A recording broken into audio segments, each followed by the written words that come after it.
in just one day more and will be exactly a month away from the 2024 U.S. elections.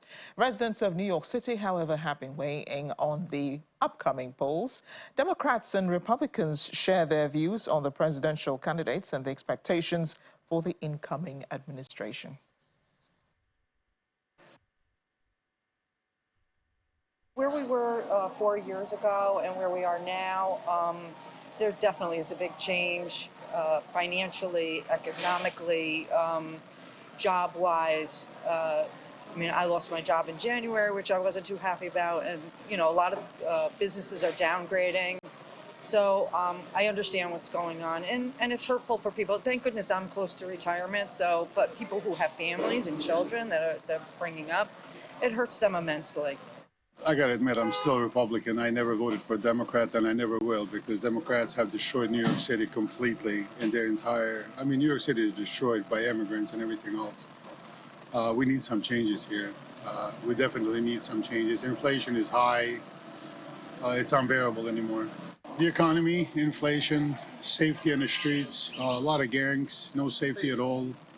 They took a lot of police rights away. Police can't do anything. They arrest people. They allow everybody to smoke cannabis everywhere you want. Half of the people are high in drugs, and they can't do much about it. Abortion, that was it. That's paramount.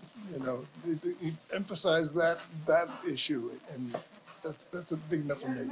And just having her present makes us feel better. It's like a weight off our shoulders.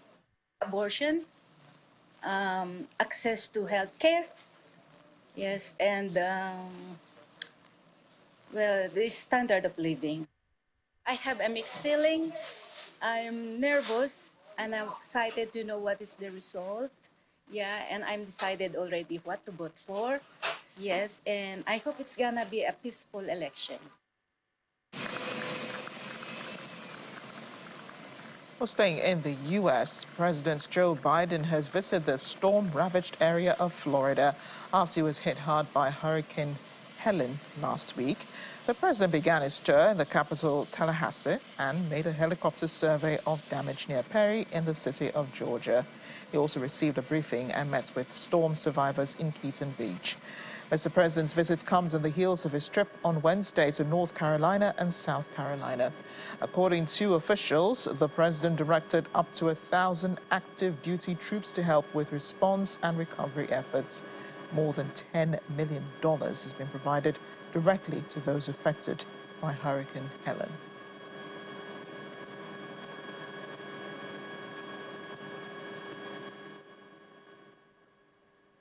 At least 20 people, including children, have been killed after an armed gang attacked a small town in Haiti.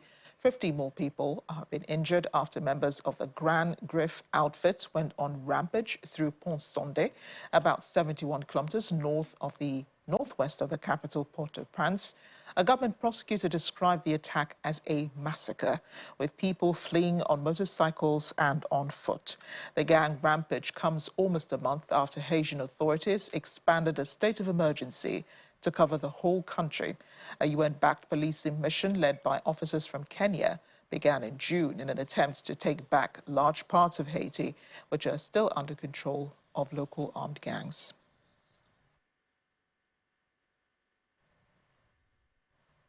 Los Angeles authorities are reviewing new evidence that could lead to the release or a new trial of the Menendez brothers, Lyle and Eric. The Beverly Hills notorious brothers were convicted of killing their parents in 1989 and are serving life in prison without parole. Their father, Jose Menendez, was shot in the back of the head, and mother, Kitty Menendez, was shot 15 times. Now, at the time of the murder, Lyle was 21 years old. His brother was 18. Los Angeles County District Attorney George Gascon said there was a moral and ethical obligation to review evidence submitted by the brothers last year, which claimed they were sexually abused by their father and acted in self-defense. Today, what I want to make very clear, we have not conceded one way or the other. We're not saying that there was anything wrong with the original trial. We have been given evidence. We have been given a photocopy of a letter that allegedly was sent by one of the brothers to another family member talking about him being the victim of molestation. We've also got evidence that was provided by the defense, by his lawyers, that one of the members of the Menudo band alleged that he was molested by the father. None of this information has been confirmed. We are not, at this point, ready to say that we either believe or do not believe that information. But we're here to tell you that we have a moral and an ethical obligation to review what is being presented to us. I don't think there is any question in this case that the boys, or the men, young men, one was 19, the other one was 21 at the time, that they murdered their parents. I think that's factual, it's been established. I think the questions that are presented to us is two simple questions. One possibility, what is being alleged by his lawyers, not by us, that there was evidence that had that evidence been presented to the jury, the outcome of this case would have been different. And second, under California law, a path to resentencing where a prosecutor can evaluate whether someone has been rehabilitated, and if so, ask the court to determine whether the person should be resentenced. If they get resentenced, there are multiple things that could happen. They could walk out based on what the court decides, or they can have the sentence given a different shape, and perhaps they will stay on, but for a longer period, lesser period of time, or they can have a new trial. Options, and we will evaluate all of it.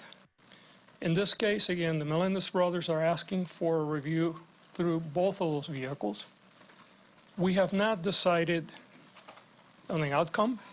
We are reviewing the information. The reaction today by the DA is what I've been saying for the last basically year and a half. A year and a half ago, we filed a writ of habeas corpus. We presented two pieces of evidence. One was a letter from Eric to Andy Cato, which predates the killings by 8 months.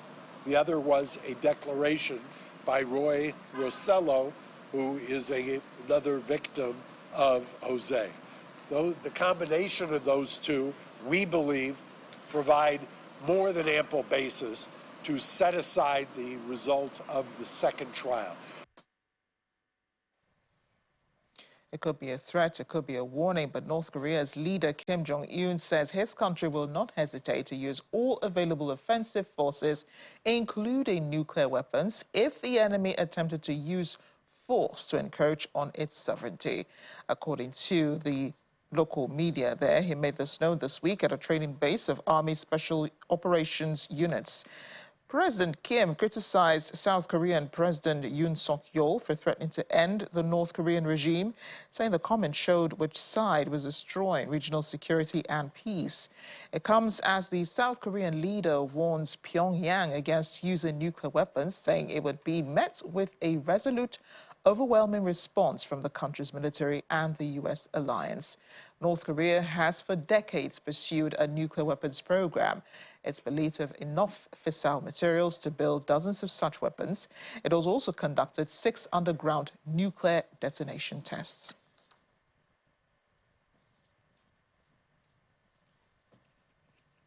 The European Union has voted in favor of increasing import duties on Chinese electric vehicles today, a move that highlights simmering trade tensions between the two economic powers, as well as shift in the influence the German auto industry has over European policy in regards to China. Here to explain, though, is Deutsche Welle's correspondent Emily Leshner. She joins us from Berlin. Emily, great to see you. Could you give us some background to this vote?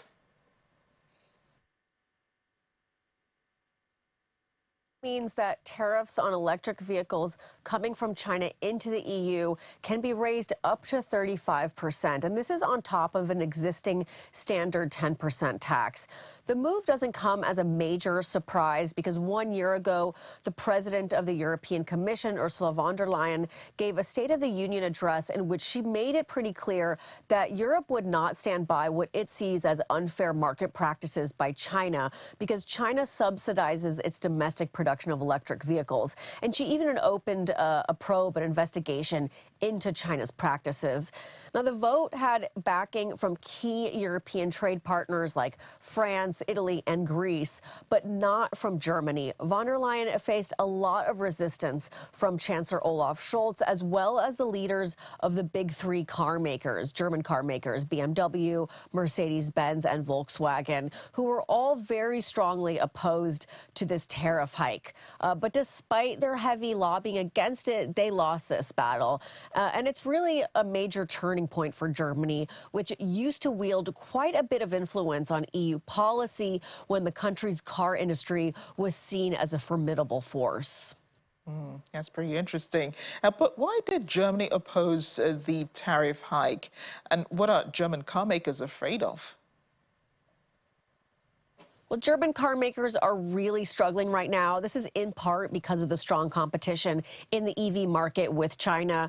They're worried that Beijing is going to retaliate with its own set of tariffs, putting in jeopardy hundreds of thousands of German jobs as well as their sales. And China is Germany's biggest market for electric vehicles. A third of German cars are sold to China. So that would have a significant impact. They're also worried that China might restrict the import of minerals that are critical in making electric batteries. And they really see this tariff hike as an unnecessary escalation that has the potential to spark a trade war. Now, they wanted to continue negotiations with China over minimum price points and caps on how many EVs could be imported into Europe, which the EU Commission has agreed to talk about, even though the tariffs are still going into effect. And can we expect China to retaliate with their own set of tariffs? I mean, China has flirted with this idea in the past. They did threaten to hit back with their own tariffs on EU exports of brandy, dairy, and pork, which amount to nearly 2 billion euros in trade volume each year for the EU. But at the moment, retaliation like this doesn't seem likely to happen because the EU has agreed to continue to negotiate with them. China doesn't want to enter a trade war at the moment, especially considering the state of their economy. Emily, thanks again for joining us on the program. Well, NATO Chief Mark Rutte is in Ukraine, his first of the region as the Alliance's new Secretary General. Rutte discussed the war in Ukraine and Kyiv's victory plan with President Volodymyr Zelensky. Zelensky has called on allies to allow deep strikes into Russia with weapons supplied by them, saying they were delaying their decision. Rutte, on the other hand, affirmed the Western Defense Alliance's commitment to Ukraine eventually becoming a member. But this is my first time here as NATO Secretary General. And it was important to me that I come to Ukraine at the start of my mandate to make crystal clear to you, to the people of Ukraine, and to everyone watching, that NATO stands with Ukraine. Tragedy in Eastern Democratic Republic of Congo. At least 78 people have died after a ferry capsized on Lake Kivu, just a few hundreds of meters from its destination. The boat was traveling from the port of Minova in South Kivu. It sank as it was arriving in Goma's shores on Thursday. According to the regional governor, Jean-Jacques Parisi, there were 278 passengers on board, 40 of whom were rescued. He says it would take several days to determine the final casualty count. Such accidents are common in the DR Congo, where boats are frequently overcrowded with passengers who are rarely given safety jackets and often cannot swim.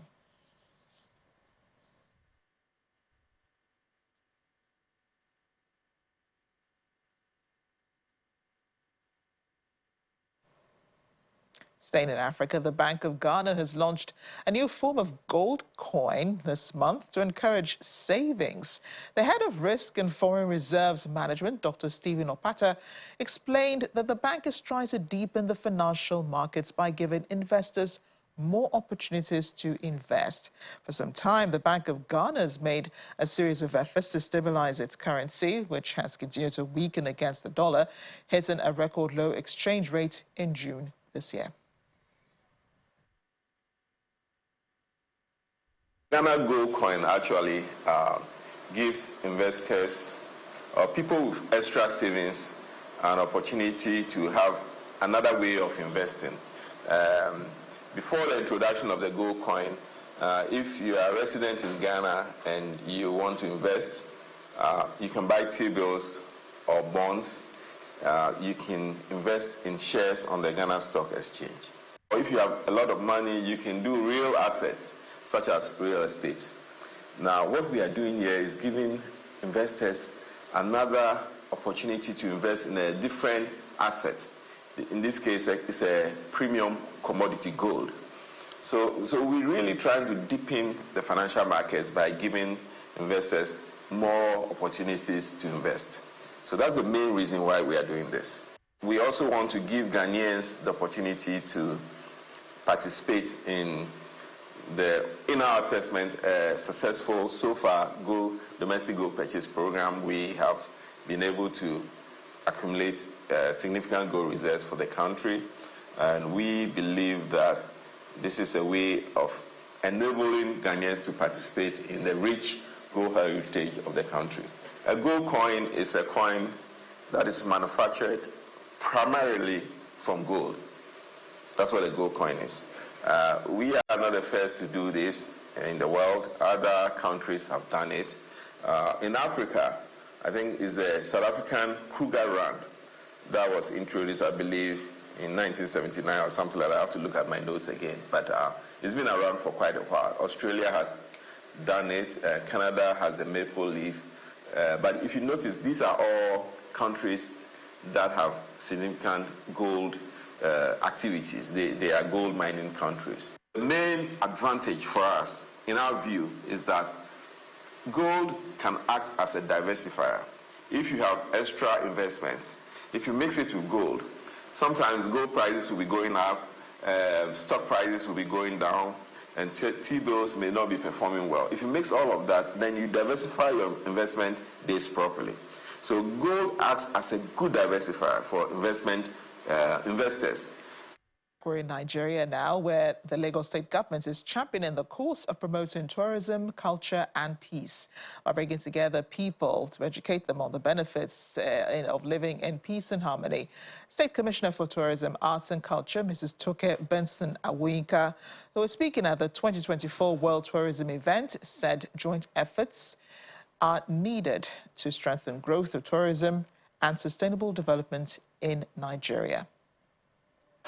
Lagos state government officials, traditional rulers, top industry players in the entertainment and tourism sector all converge on Muri Okunola Park in commemoration of the 2024 World Tourism Day, organized by the State Ministry of Tourism, Arts and Culture to foster peace, unity and cultural understanding across the globe and increase awareness for local tourism. Tourism Day, and you respond tourism for peace. And if I say the other way, the State Commissioner in charge is excited to be leading the conversation on tourism excellence in Lagos. The tourism sector serves as a powerful catalyst for fostering peace. In Lagos, we're not only committed to promoting tourism as an economic driver, but also as a tool for fostering peace. And our initiatives continue to elevate Lagos as a global tourism destination, where cultural diversity is showcased and our rich heritage is shared with the world. Today, as we gather here at Muri Okunola Park, I'm proud to say that Lagos remains a beacon of culture and tourism excellence. Partners of the Lagos state government echoed the benefit of tourism. This year's theme, tourism and peace, speaks directly to one of the most important needs of our time, building bridges that connect people and cultures. Tourism is not just about seeing new places. It's about expanding our horizons, forming friendships, and learning to see each other as brothers and sisters in a shared world. One of the traditional rulers, the Oniru of Iru Kingdom, asked government to utilize the power of tourism in promoting peaceful coexistence in the country. The United Nations World Tourism Organization posits that sustainable tourism can contribute to the 3 pillars of sustainability: economic, social, and environmental. By promoting cross-cultural interactions and economic development, tourism can play a crucial role in creating peaceful societies. A veteran actress, Joke Silva, who is also in attendance, commend the Lagos State government for celebrating World Tourism Day. Thank you, Lagos State. Thank you for making sure that a day like this, tourism and peace, is recognized, is celebrated, because it is part of what will continue to unite us as a people in a world gone mad. Speakers at this event agree in one voice by charging the federal and state governments to harness the full potential of tourism in promoting peace, healing, cultural heritage, and economic growth, as well as social inclusion. Just a while ago, my colleague Anne Wawodo spoke with the Director, Market Intelligence Policies and Competitiveness of the World Tourism Organization, Sandra Cavao, discussing the launch of the UN Tourism's first small grants initiative, Tourism for Rural Development's Small Grants Program. We do think that the creatives industry in Africa has a huge potential to be linked with tourism. And the second, because tourism can be a driver of development and community empowerment for African destinations. So we have partnered with Tweaker Foundation, which is our partner in this important initiative. And through this grants, we do expect to see innovative projects also that target particularly women and youth, providing them opportunities to develop their business and their initiatives in creative industries linked to tourism development. For the moment, this pilot initiative actually starts with Africa, so we're very happy that we can kickstart this initiative for the first time in Africa. We do believe that Africa tourism has a huge potential. It has been growing significantly. We're very close already to the pandemic levels are gone and people are back to traveling. And we do believe this is a great opportunity to make a difference on the ground with these communities. Well, we have, as a United Nations agency, our main priority is to ensure that our sector can actually be a driver of positive change, either in terms of social empowerment, economic development, and also minimizing the social economic impact that the sector might have. So for us, working in rural areas is really important, considering that more than 80% of the people living in poverty actually are found in rural areas. They are also the ones who have less access to many services and many of the facilities that urban areas can have. So really bringing tourists to rural development can bring those two objectives together, that we can make tourism a driver of better well-being for communities in the specific destinations. Authorities in Thailand are struggling to rescue over 100 elephants, dozens of pigs, and other animals after flash flooding hit the country's northern Chiang Mai province. Thailand's Deputy Prime Minister Putam has said 117 elephants had been saved from the flood waters and operations underway to rescue the rest. In Thailand, elephants are a national animal, and a white elephant symbolizes good fortune. The elephant was even featured on the Thai flag at one point in time. The Southeast Asian nation's northern region has been hit with heavy flooding since August, killing 49 people and displacing thousands of households.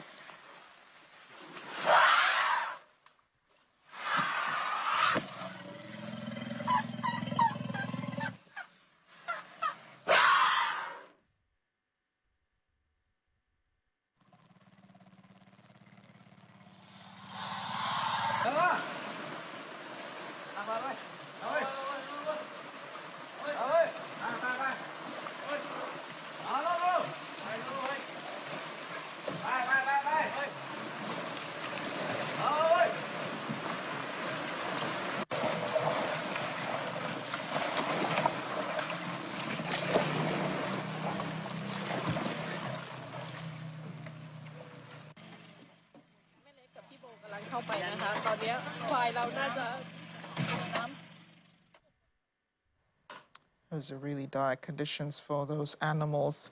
We turn now to our other story on the Barbie doll. We did tell you we'd bring it. A traditional Barbie. Now India can claim this one as Barbie has unveiled her first, or do I say its first ever Diwali doll, designed by globally recognized Indian couturier Anita Donger. The doll commemorates Diwali, the festival of lights marking the victory of light over darkness. The doll, as we see here, wears a traditional Indian outfit designed by Donger, who is known for her blend of modern aesthetics with traditional craftsmanship and her advocacy for female empowerment and rural artisan women. The Barbie Diwali doll is adorned with a choli top, floral koti vest and lehenga skirt, and Indian lotus, all symbols of strength and beauty. The outfit is complemented by golden bangles and shimmering earrings that reflect the radiant lights of the festival. Barbie lovers can get themselves one, at least to put in their collection. It'll be on purchase starting from today, October 4th.